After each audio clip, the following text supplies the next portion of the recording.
सीधे आपको लेकर चलेंगे। बलराम पांडे इस वक्त हमारे साथ मौजूद है। बलराम, क्योंकि संजय सिंह आम आदमी पार्टी के सांसद हैं, ऐलान कर चुके हैं कि वो 11 बजे यहां पहुंचेंगे मुख्यमंत्री आवास पर। ऐसे में सियासी घमासान बढ़ना तो तय है, लेकिन यहां इंतजाम सुरक्षा के किस तरीके के किए गए हैं और संजय सिंह के साथ साथ क्या आम आदमी पार्टी के कार्यकर्ताओं की भी बड़ी संख्या यहां पर पहुंच सकती है, इसको लेकर क्या जानकारी है बलराम?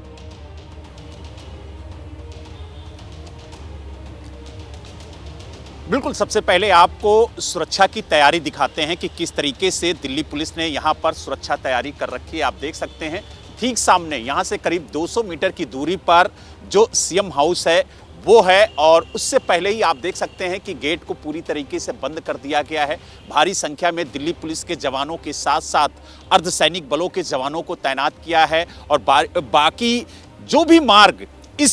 सीएम हाउस के लिए जाते हैं वहां पर भी इसी तरह की तस्वीरें देखने को मिल रही हैं। और आप देख सकते हैं कि किस तरीके से बैरिकेडिंग करके ये पूरा मार्ग बंद किया गया है। और आप देखिए एक छोटा सा गेट खोला गया है जिसके जरिए जो इस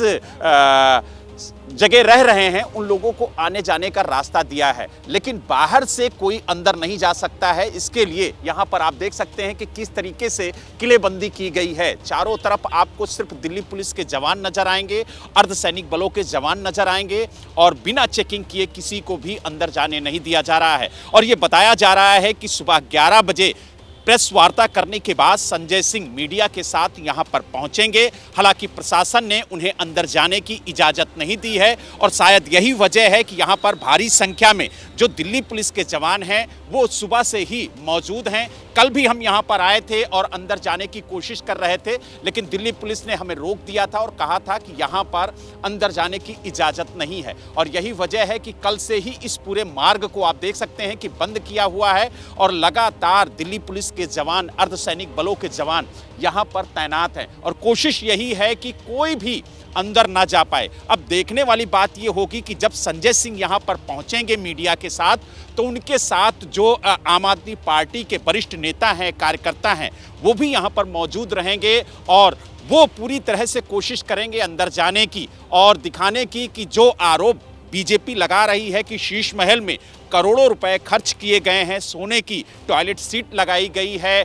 अंदर मिनी बार बनाया गया है, पूल बनाया गया है, तो वो तस्वीरें वो दिखाएंगे और बताएंगे दिल्ली की जनता को कि किस तरीके से आरोप बीजेपी लगा रही है जो पूरी तरह से बेबुनियाद है। तो कोशिश उनकी जारी होगी कि वो अंदर जाएं, लेकिन जिस तरीके से सुरक्षा घेरा यहां पर तैनात किया गया है उसको लेकर के उम्मीद नहीं लगती है कि संजय सिंह अंदर जा पाएंगे, क्योंकि प्रशासन ने स्पष्ट कहा है कि किसी को भी अंदर जाने की इजाजत नहीं है। हालांकि जिस तरीके से पीडब्ल्यूडी विभाग ने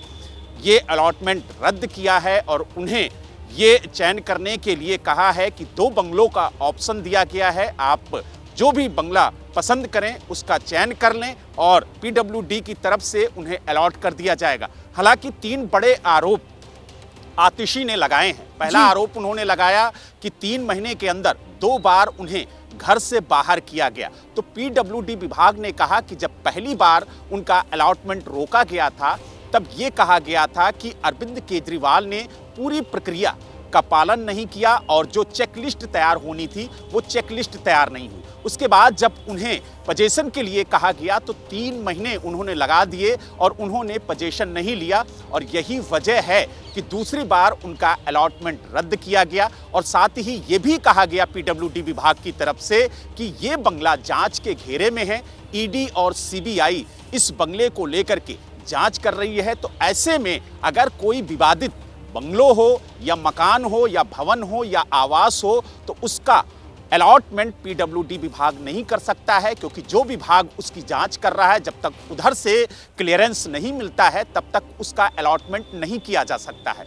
दूसरी बात उन्होंने ये कहा कि हमारे सामान को निकाल कर घर से बाहर फेंक दिया गया, सड़क पर फेंक दिया गया। तो पीडब्ल्यूडी विभाग की तरफ से ये स्पष्ट कहा गया है कि कोई सामान बाहर निकाल कर नहीं फेंका गया है। अगर इस तरीके की तस्वीरें कहीं देखने को मिलती हैं तो उसकी जवाबदेही पीडब्ल्यूडी विभाग की होगी। और तीसरा आरोप जो लगाया गया है कि बीजेपी ये कह रही है कि यहाँ पर करोड़ों रुपए खर्च किए गए हैं और ये बंगला जो है यहाँ पर सोने की सीट लगाई गई है। तमाम आरोप संजय सिंह की तरफ से, आतिशी की तरफ से लगाए गए। तो उन आरोपों पर भी पीडब्ल्यूडी विभाग ने कहा कि ये जांच का दायरा है और जांच के दायरे में ये मकान है। जांच में जो भी तथ्य निकल के आएंगे वो मीडिया को भी बताया जाएगा और सार्वजनिक भी होगा। तो कहीं ना कहीं जो आरोप आम आदमी पार्टी और आतिशी की तरफ से लगाए जा रहे हैं उन पर पलटवार करते हुए पीडब्ल्यूडी की तरफ से जवाब भी आ रहा है। अब देखने वाली बात ये होगी कि जो सियासत हो रही है इस बंगले को लेकर के, और खास तौर से बीजेपी और आम आदमी पार्टी दोनों आमने सामने हैं। बीजेपी कह रही है कि शीश महल तैयार किया है आम आदमी पार्टी ने, जबकि आम जनता की बात करने वाले, आम आदमी की बात करने वाले शीश महल में रहना चाहते हैं। और जिस तरीके से इस महल को लेकर के, इस शीश महल को लेकर के विवाद चल रहा है, उसको लेकर के बीजेपी भी हमलावर है और आम आदमी पार्टी उन आरोपों पर पलटवार करते हुए इस बंगले को दिखाना चाहती है और बताना चाहती है कि बीजेपी जो आरोप लगा रही है वो आरोप बेबुनियाद है, निराधार है और पूरी तरह से गलत है। लेकिन जिस तरीके से यहाँ पर अभी जरा दीपक के पास लेकर चलते हैं दर्शकों को। दीपक, मतलब ये जो आम आदमी पार्टी संजय सिंह के साथ पहुंची है 11 बजे, मीडिया को लेकर जाएंगे, ये जो मुख्यमंत्री आवास है जिसको लेकर बीजेपी घेराबंदी कर रही है कि शीश महल बना लिया अरविंद केजरीवाल ने, कोरोना काल में वो भी करोड़ों रुपए जो हैं वो इस शीश महल पर फूंक डाले, उसको लेकर अब जो आक्रामक अंदाज नजर आ रहा है आम आदमी पार्टी का, यहां से रणनीति बदलती हुई नजर आ रही है क्या? इसी शीश महल के मुद्दे पर अब आम आदमी पार्टी बैकफुट पर आने की बजाय बीजेपी को पीछे धकेलने के लिए, और इसीलिए संजय सिंह ने यह हुंकार भरी है कि 11 बजे शीश महल के भीतर जाएंगे मीडिया को लेकर।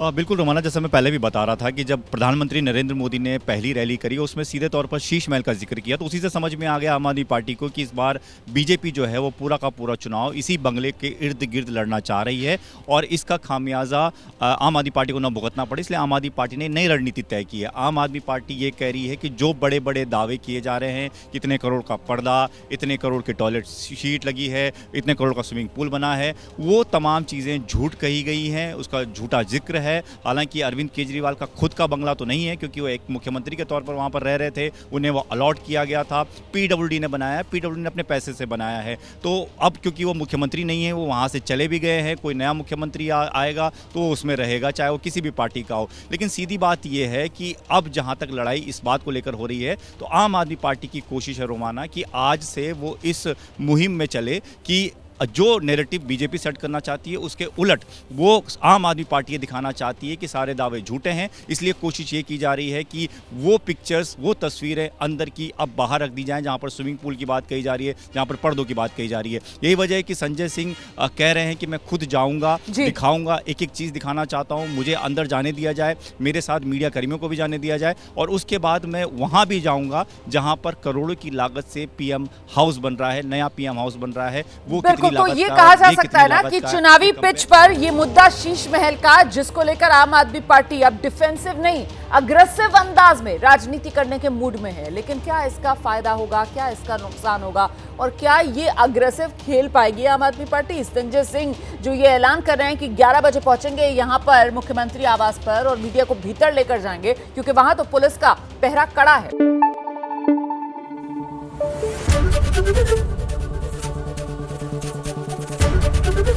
एबीपी न्यूज आपको रखे आगे।